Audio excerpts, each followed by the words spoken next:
Listen carefully and answer questions 1 to 3. Good morning, Total Insurance. Judy speaking. How may I help you? I recently shipped my belongings from overseas back here to Australia, and I took out insurance with your company. Some items were damaged during the move, so I need to make a claim. What do I have to do? Okay, well, first I need to get a few details about this. Can you give me your name, please? Yes, it's Michael Alexander. Okay, and your address, please? My old address or my current one? Your current one. It's 24 Manly Street, Milperra, near Sydney. What was the suburb, sorry? Milperra, Milperra. Right. Now, who was the shipping agent, Mr. Alexander? You mean the company we used? Yes, the company who packed everything up at the point of origin. Oh, it was, First Class Movers. Okay. Where were the goods shipped from? China, but the ship came via Singapore and was there for about a week. Don't worry, all of that information will be in the documentation. Now, the dates. Do you know when the ship arrived? It left on the 11th of October and got to Sydney on the 28th of November. Okay. I need one more thing. There's a reference number. It should be in the top right-hand corner of the pink form they gave you. Let me have a look. I have so many papers. Yes, here it is. It's 601ACK. Thanks. Before you hear the rest of the conversation, you have some time to look at questions 4 to 10.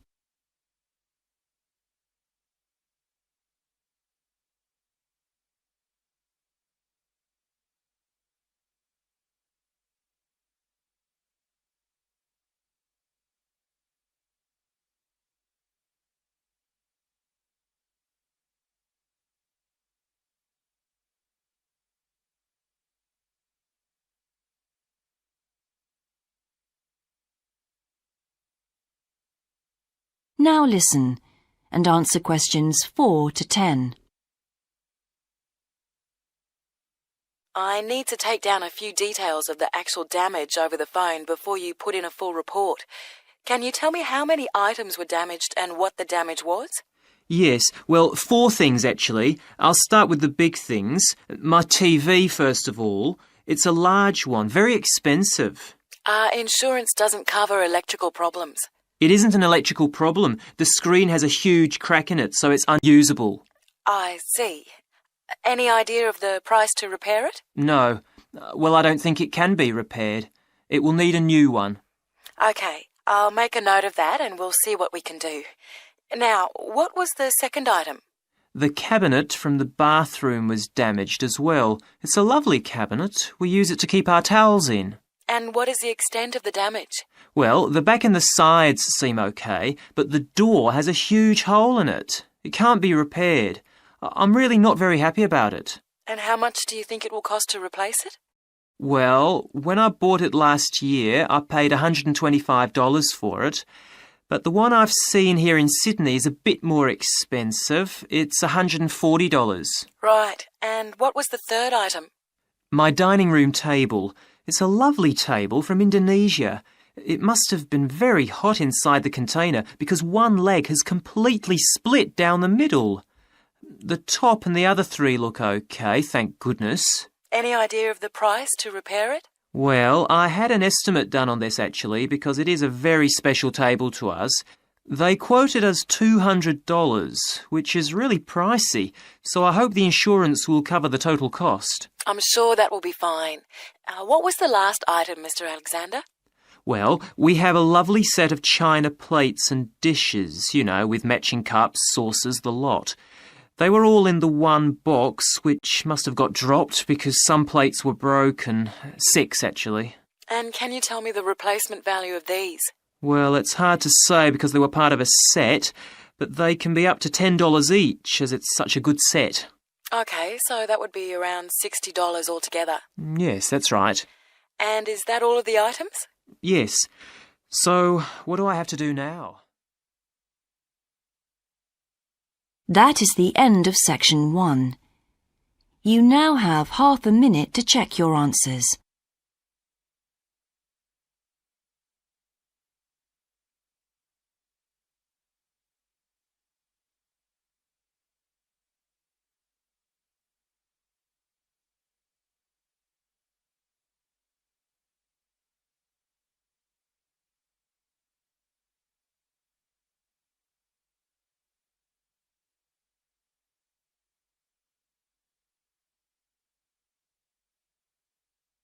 Now turn to section 2.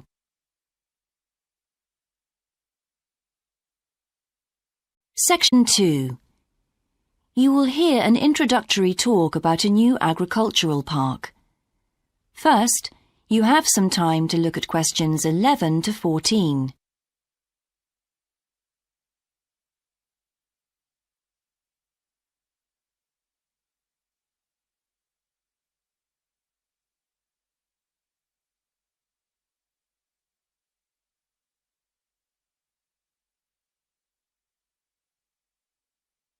Now listen carefully and answer questions 11 to 14.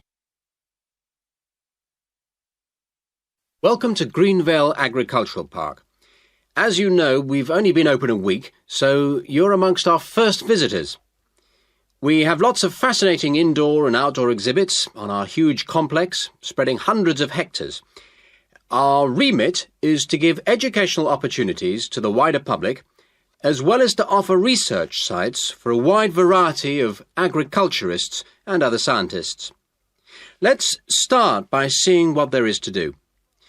As you can see here on our giant wall plan, we are now situated in the reception block here. As you walk out of the main door into the park, there's a path you can follow.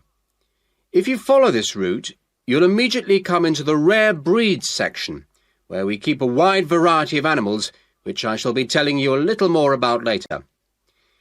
Next to this, moving east, is the large grazing area for the rare breeds. Then further east, in the largest section of our park, is the forest area. South of the grazing area, and in fact just next to the reception block, is our experimental crop area. In the middle of the park, this circular area, is our lake. These two small rectangular shapes here are the fish farms where we rear fish for sale. To the east of those is the marsh area, which attracts a great many migrant birds. In the southeastern corner, beyond the marsh, is our market garden area, growing vegetables and flowers. Before you hear the rest of the talk, you have some time to look at questions 15 to 20.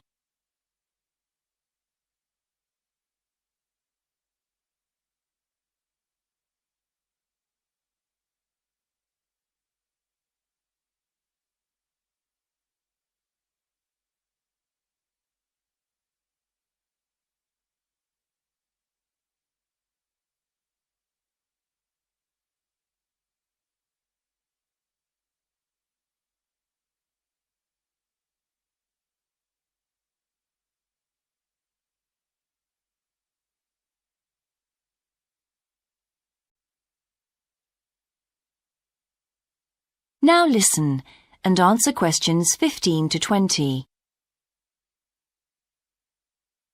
All these areas can be visited by the general public for almost all the year.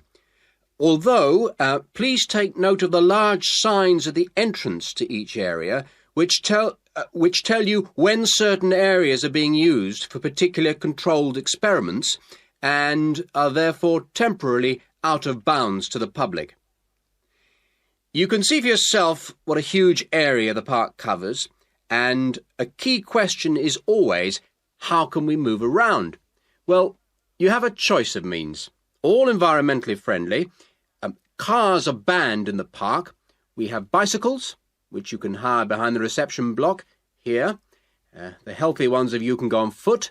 And finally, there's our electric tram, powered from solar cells. You find more information about this at the front entrance. A good place to start on your tour is the rare breed section. We keep goats, sheep and hens and other kinds of poultry. We're also thinking of bringing in cows and horses, but we do not as yet have facilities for these bigger animals. The animals are fed in public twice a day and a short lecture given on their feeding habits and nutritional needs. These are very popular with the public, but of course we mustn't lose sight of the main purpose of having this section, not as such to preserve rare animals, but to maintain the diversity of breeds, to broaden the gene pool for agricultural development. Greenvale changes with the seasons, with different events happening at different times of the year. May will be perhaps our most spectacular month, with the arrival of the Canada geese, and when our fruit trees will be in full blossom. But there are interesting events on all year round. For example, John Havers, our expert fly fisherman, is currently giving displays on the lake. Each of the sections has its own seasonal calendar, and please consult the summary board at the main entrance. And the final section, as we return to the reception blocks, is the orchard.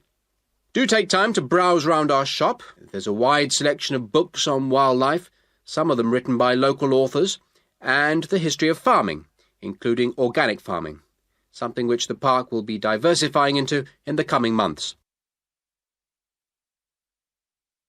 That is the end of Section 2. You now have half a minute to check your answers.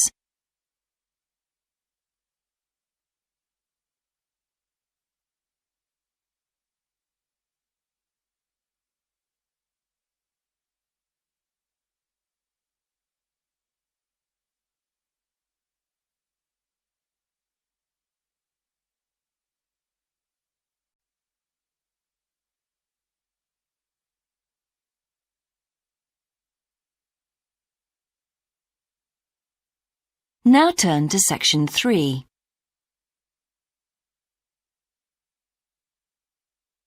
Section 3. You will hear part of a seminar in which a researcher called Grant Freeman discusses his work on Australian honeybees with a group of students. First, you have some time to look at questions 21 to 24.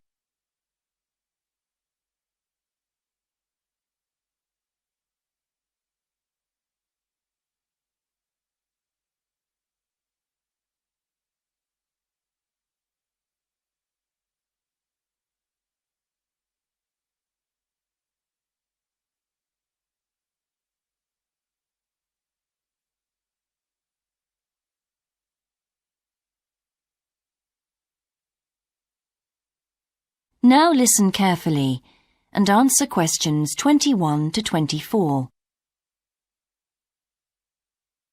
Good morning, everyone. In today's seminar, Grant Freeman, a biologist who specialises in identifying insects and who works for the Australian Quarantine Service, has come to talk to us about his current research work. Right, well, over to you, Grant. Good morning, everyone. I'm sure that you know that the Quarantine Service regulates all food brought into Australia. Well, obviously they want to protect Australia from diseases that might come in with imported goods, but they also want to prevent insect pests from being introduced into the country, and that's where I have a part to play. Anyway, my current research involves trying to find a particular type of bee, the Asian honeybee, and finding out whether there are any of them around in various states of Australia. We discovered a few of them in Queensland once and eradicated them. Now we're pretty keen to make sure that there aren't any more getting in, particularly to New South Wales and other states. What's wrong with Asian honeybees? Are they so different from Australian bees? Well, in fact, they look almost the same, but they are infested with mites, microscopic creatures which live on them, and which can seriously damage our own homegrown bees, or could even wipe them out. Well, what would happen if Australian bees died out? Well, the honey from Australian bees is of excellent quality, much better than the stuff the Asian bees produce. In fact, Australia exports native queen bees to a large number of countries because of this. When the European honeybee was first discovered out in the bush, We found they made really unpleasant honey, and they were also too big to pollinate many of our native flowers here in Australia. That must have had a devastating effect on the natural flora. Did you lose any species? No, we managed to get them under control before that happened. But if Asian bees got in, there could be other consequences. We could lose a lot of money because you might not be aware, but it's estimated that native bees' pollination of flower and vegetable crops is worth $1.2 billion a year. So in a way, they're the farmer's friend. Oh, and another thing is, if you're stung by an Asian honeybee, it can produce an allergic reaction in some people, so they're much more dangerous than native bees. Before you hear the rest of the seminar, you have some time to look at questions 25 to 30.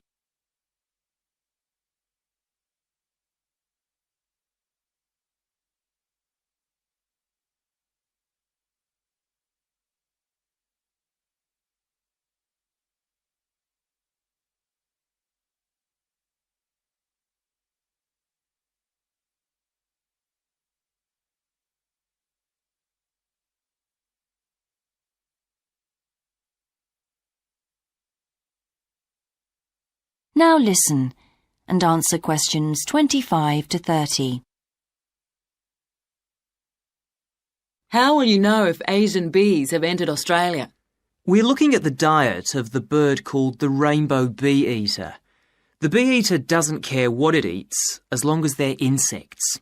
But the interesting thing about this bird is that we are able to analyse exactly what it eats, and that's really helpful if we're looking for introduced insects. How come? Because insects have their skeletons outside their bodies, so the bee-eaters digest the meat from the inside. Then they bring up all the indigestible bits of skeleton, and of course the wings, in a pellet, a small ball of waste material which they cough up. That sounds a bit unpleasant. So how do you go about it? In the field, we track down the bee-eaters and find their favourite feeding spots, the places where the birds usually feed. It's here that we can find the pellets. We collect them up and take them back to the laboratory to examine the contents. How do you do that? The pellets are really hard, especially if they've been out in the sun for a few days. So, first of all, we treat them by adding water to moisten them and make them softer. Then we pull them apart under the microscope. Everything's all scrunched up, but we're looking for wings, so we just pull them all out and straighten them. Then we identify them to see if we can find any Asian bee wings. And how many have you found? So far, our research shows that Asian bees have not entered Australia in any number. It's a good result and much more reliable than trying to find live ones as evidence of introduced insects. Well, that's fascinating. Thank you, Grant, for those insights. I hope that you might inspire some of our students here to conduct some similar experiments. That is the end of section 3. You now have half a minute to check your answers.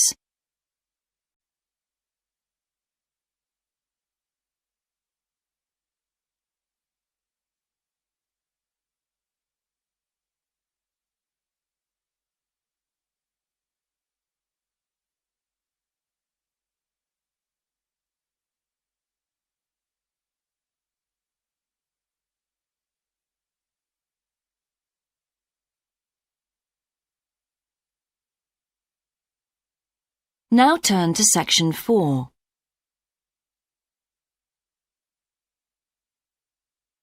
Section 4. You will hear a student called Shona giving a presentation on her research report. First, you have some time to look at questions 31 to 40.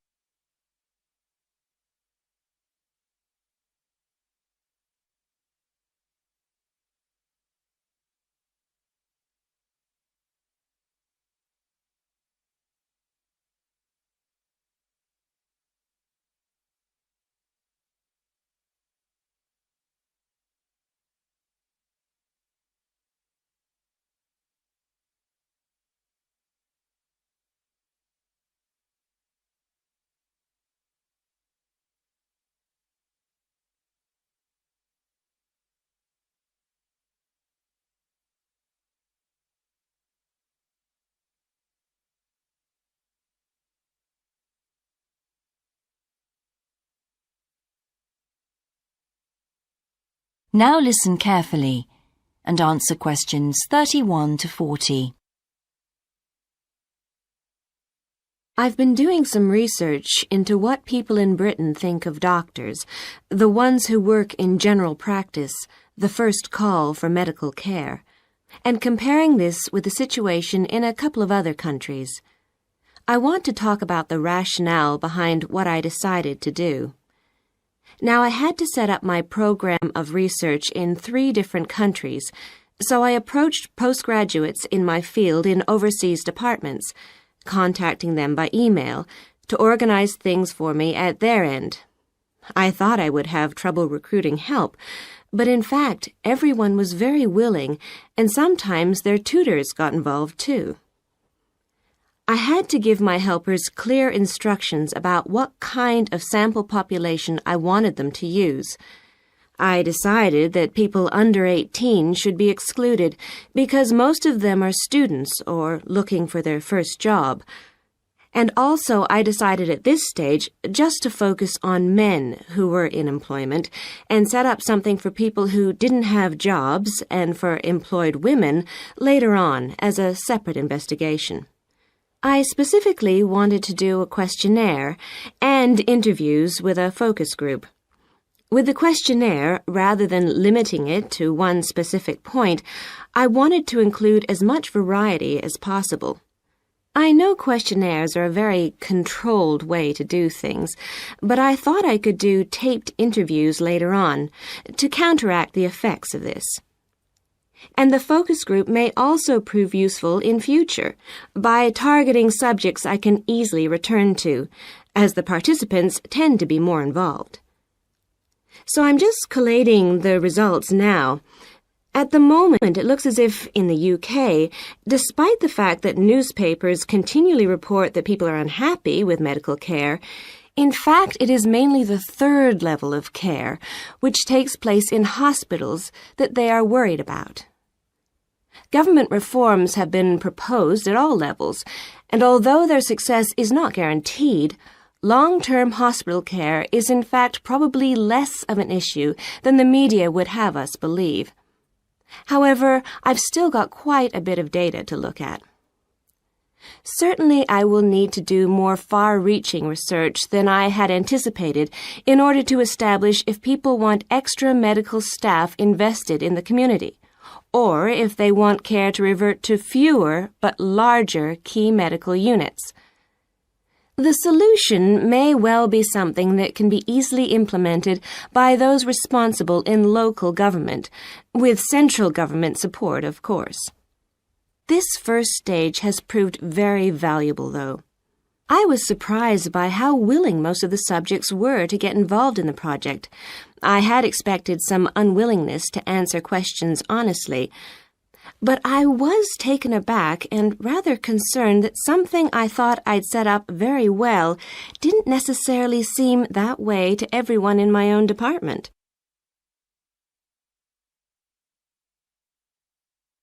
I thought you might also be interested in some of the problems I encountered in collecting my data. There were odd cases that threw me. One of the subjects who I had approached while he was out shopping in town decided to pull out when it came to the 2nd round.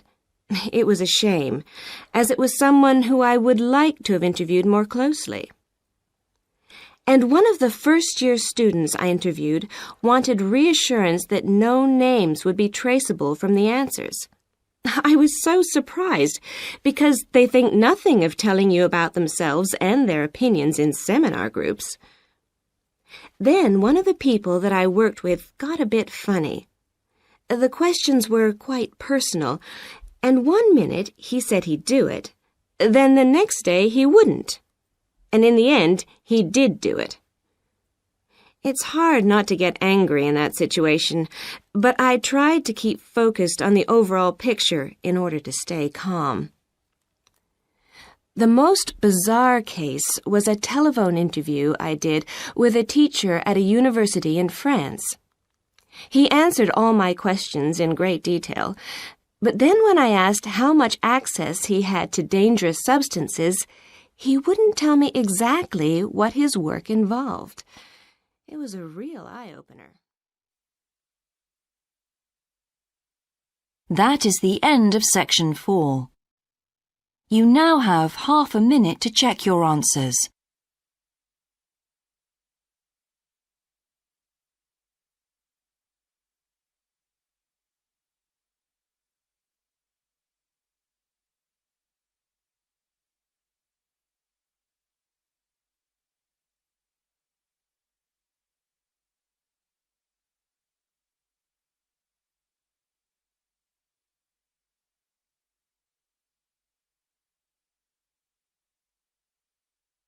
That is the end of the listening test. In the IELTS test, you would now have 10 minutes to transfer your answers to the answer sheet.